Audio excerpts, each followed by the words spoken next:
Atout France, nous sommes un groupement d'intérêt économique, donc une structure partenariale avec environ 1000 adhérents.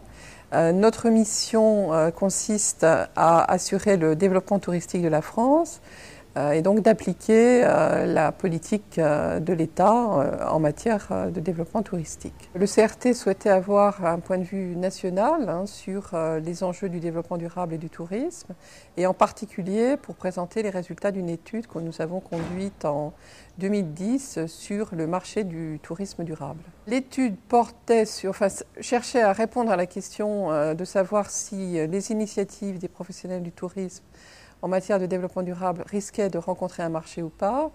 La question a une réponse un peu mitigée, c'est-à-dire que le marché existe potentiellement.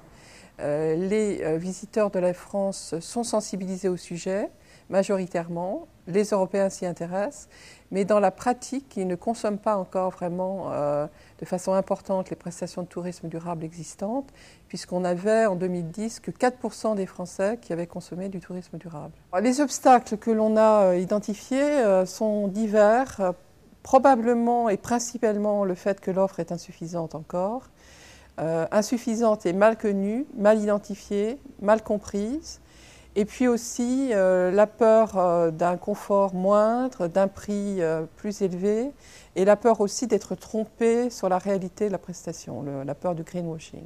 Je pense que le fait qu'on rajoute le mot durable un peu n'importe comment, qu'on en parle sans véritable engagement derrière, cette espèce d'effet de mode peut nuire à la consommation parce que le client va dire oui c'est vrai, ils en parlent, mais en réalité ce n'est pas fondamentalement différent d'une prestation classique.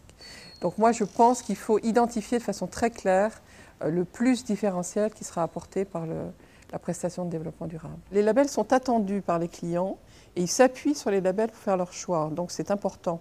Mais les labels ont ce défaut, peut-on dire, de ne pas suffisamment communiquer sur ce qu'ils sont. On ne trouve pas non plus de présentation différentielle des avantages et inconvénients des uns et des autres, puisqu'ils sont chacun positionnés sur leur propre promotion.